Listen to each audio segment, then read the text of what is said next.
Welcome to daily dose YouTube channel. Baisakh Chauth की कहानी। एक बूढ़ी माई थी, उसका एक बेटा था। बूढ़ी माई अपने बेटे के लिए 12 महीने की चौथ किया करती थी।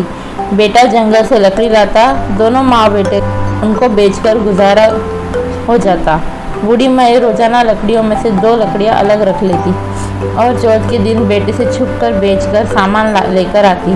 फिर 5 चूरमे की पिंड बनाती, एक बेटे को खिलाती, एक आप खाती, एक चौथ माता को चढ़ाती और 2 बांट देती। एक चौथ के दिन बेटा अपनी पड़ोसन के घर गया। उसने चूरमे के लड्डू बना रखे थे, तो उसने पूछा कि यह क्या है, आज क्या है?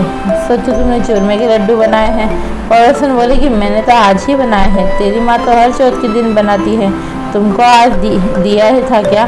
बेटा बोला कि हाँ। पड़ोसन बोले कि तुम लकड़ी लेकर आते हो जिससे तुम्हारी माँ छुपकर बेचकर चूरमा बनाती है। बेटा माँ के पास गया और बोला कि मैं इतनी मेहनत से लकड़ी लेकर आता हूँ और तुम चूरमा करके खाती हो, तुम मुझे छोड़ दो या चौथ माता को छोड़ दो।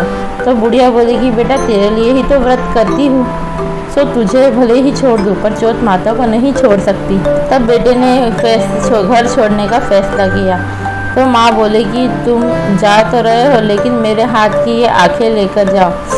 तेरे ऊपर जो भी संकट आएगा वो चौथ माता के नाम से इन्हें पुकार देना और संकट दूर हो जाएगा। बेटा ने सोचा कि झूठी बात है, लेकिन बात रखने के लिए ले लेता हूँ। घर से थोड़ी देर चला ही था कि देखता है कि खून की नदी बह रही है, किधर से भी रास्ता नहीं था। तब उसने माँ की आंखें पुकार कर दिया और बोला कि हे चौथ माता, ये नदी सूखकर रास्ता हो जाए तो तुम सच्ची हो।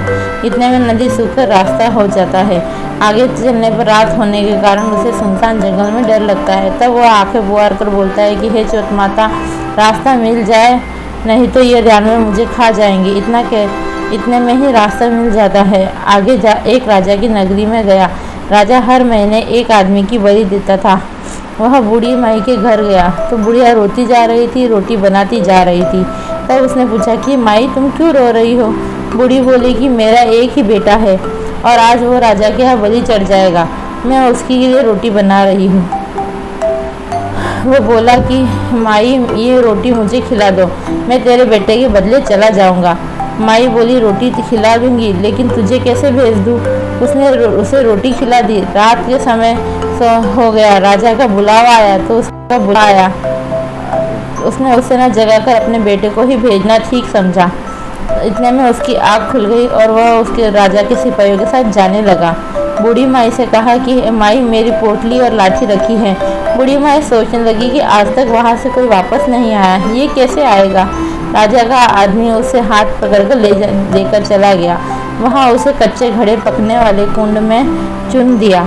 जब वह चुना जा रहा था तो आँखा पुकार कर बोला कि हे चौथ माता, 2 संकट तो तूने टाल दिए, यह भी टाल देना। इतने में आव पककर तैयार हो गया। 2-3 दिन बाद आव के पास बच्चे खेल रहे थे।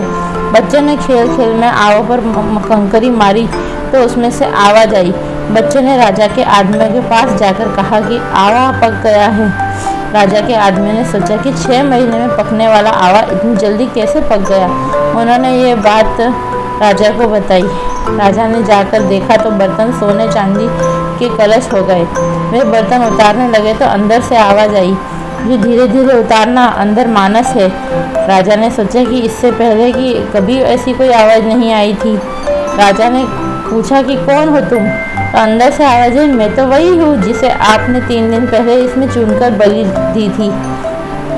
उन्होंने उसे खोलकर देखा तो वह आदमी वही था जिसे 3 दिन पहले उन्होंने आवा में चुनकर बलि चढ़ाया था। उन्होंने सारी बात समझने के लिए उसे राजमहल ले गए। फिर राजा ने पूछा कि तुम कौन हो और कैसे बच गए?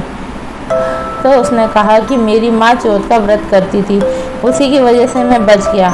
तब राजा ने कहा कि ये झूठ है, इसकी परीक्षा लेनी होगी।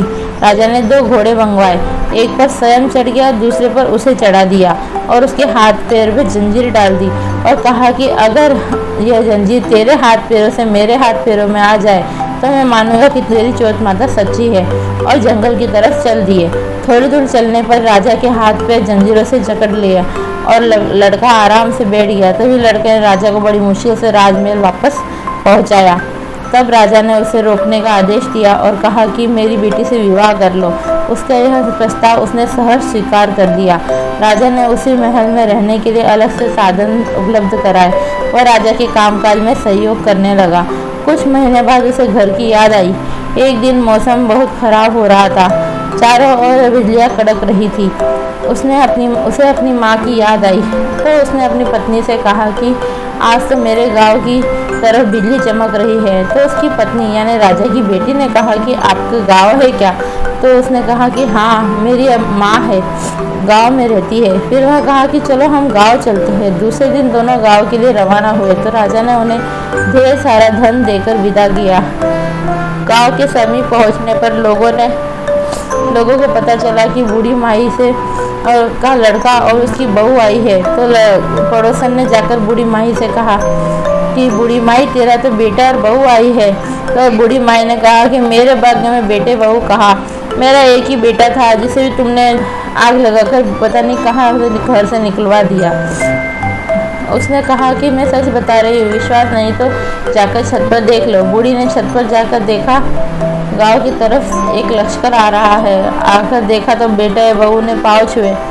बेटे ने कहा कि माँ, तेरी चौथ माता के प्रभाव से ही मैं आज जिंदा हूँ। उस दिन से पूरे गांव में हरकारा करवा दिया कि कल से मेरे घर में सामूहिक भोजन है। दूसरे दिन सबको भोजन करने के बाद खूब सारा उपहार देकर कहा कि चौथ का व्रत करे। चौथ माता जैसे उस बुढ़िया माई के और उसके बेटे के संकट से बचाया, वैसे ही सबको बचाना सुना